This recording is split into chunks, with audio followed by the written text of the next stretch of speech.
આગળ વાત કરીએ ઇઝરાયલને ઈરાનના લાબ્રીઝમાં મિસાઇલ લોન્ચર પર એર સ્ટ્રાઇક આઈડીએફએ સત્તાવાર ફૂટેજ જાહેર કરી હુમલાની પુષ્ટિ કરી છે। ઈરાનના મોબાઈલ બેલિસ્ટિક મિસાઇલ લોન્ચરને નિશાન બનાવ્યું। ચોક્કસ નિશાન સાધીને ઇઝરાયલના ફાઇટર જેટ્સે લોન્ચરને નષ્ટ કર્યું। અગાઉ ઈરાન દ્વારા કરવામાં આવેલ હુમલાના જવાબમાં ઇઝરાયલનો આ પ્રહાર। तो मोबाइल बेलिस्टिक मिसाइल लॉन्चर पर एयर स्ट्राइकना आ भयानक दृश्यों सामे आव्या छे। इजरायलना फाइटर जेट्स द्वारा आ लॉन्चरने नष्ट करी देवामां आव्युं। नोंध्य छे के आ पहेला ईराने जे कार्यवाही मिसाइल एटेक कर्यो हतो तेना पर आ प्रहार। मध्यप्रदेशना मंदसौर जिल्लामां भयानक मार्ग अकस्मातनी घटना बनी, जेमां 2 लोकोना मोत थया छे।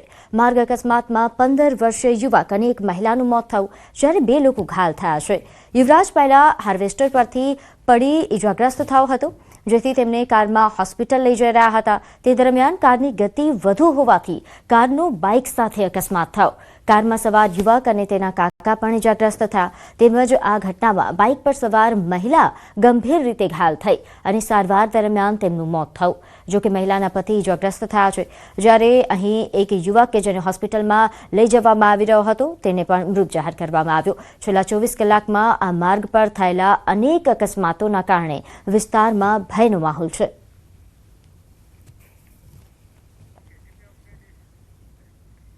तो अमरेलीना खांबा पासे मित्याणा सेंचुरी नजीक रेवेन्यू डूंगर विस्तार में आग लगी।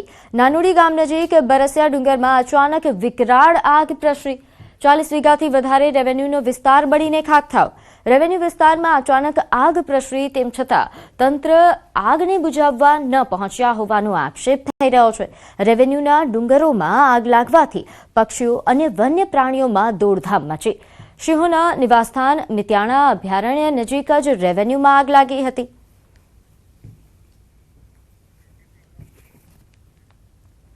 तो कच्छ कंडला स्पेशल इकोनॉमिक जोननी कंपनीमां भीषण आग लागी। અહીં ટેક્સ પોલિમર વેસ્ટ ક્લોથની કંપનીમાં એકાએક આગ ભભૂકી ઉઠી, જેના કારણે અફરાતફરી મચી અને 2 ફાયર બ્રિગેડની ટીમ ઘટના સ્થળે આગને કાબૂમાં લેવા માટે પહોંચી હતી। ફાયર ફાઇટર્સ દ્વારા જહેમત ઉઠાવવામાં આવી। तो आ तरफ जेतपुर में राजकोट हाईवे पर कार में आगनी घटना बनी, ज्यां हाईवे पर वीरपुर नजीक सौभाग्य चौकड़ी पासेनी आ घटना। तालालाथी राजकोट तरफ जती कार सळगी उठी। कार में सवार 4 लोकोनो आबाद बचाव थयो छे।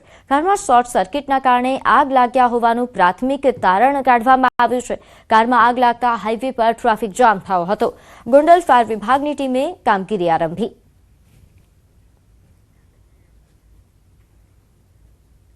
तो મહીસાગર જયસિંગપુર ગામે આવેલ મહાદેવના મંદિરમાં ચોરીની ઘટના બની। મહાદેવના મંદિરમાં ચોરી કરતો એક ચોર સીસીટીવી કેમેરામાં કેદ થયો છે। મંદિરમાંથી દાનપેટી લઈ અને એક વ્યક્તિ ફરાર થઈ ગયો। સમગ્ર ઘટનાના સીસીટીવી ફૂટેજ સામે આવ્યા છે। ચોર ચોરી કરતો સીસીટીવીમાં કેદ થયો છે। तो महादेवना मंदिरमां चोरीना आ दृश्यो आप जोई रह्या छो। चोरी करतो एक चोर जे सीसीटीवी कैमरामां कैद थयो छे, खूब ज आसानीथी दानपेटी लईने ते અહીંથી નાસી જાય છે। हाल आ समग्र मामले तपास हाथ धरवामां આવી છે। મહીસાગરની આ ઘટના છે। મહાદેવના મંદિરમાં આ ચોર પ્રવેશે છે, બિંદાસ દાનપેટીની ચોરી કરે છે અને નાસી છૂટે છે।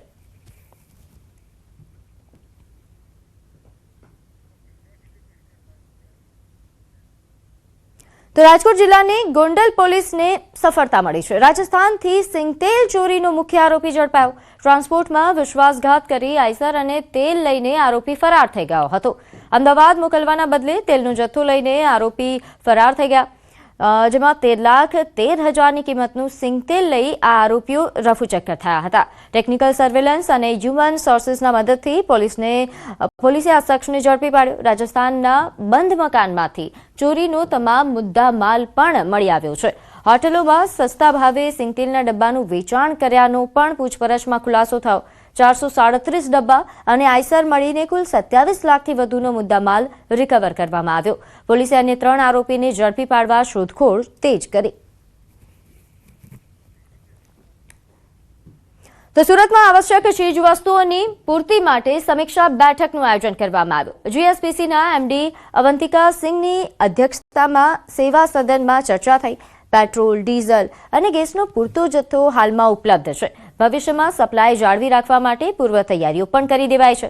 મિડલ ઇસ્ટ યુદ્ધ વચ્ચે પણ પુરવઠો જાળવવા માટે સંકલન સાધવામાં આવ્યું.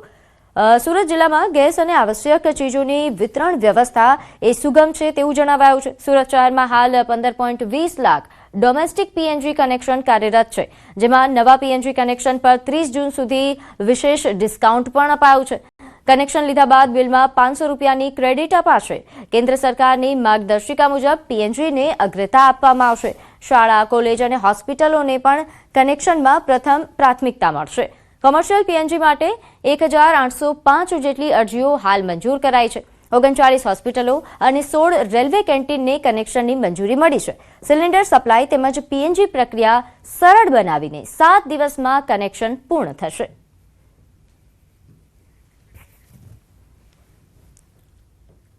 આગળ વાત કરીએ અમદાવાદમાં બનેલી પ્લેન દુર્ઘટનામાં પોતાના પ્રિયજનો ગુમાવનાર પરિવારો હવે ન્યાય અને પારદર્શિતાની માંગ કરી રહ્યા છે.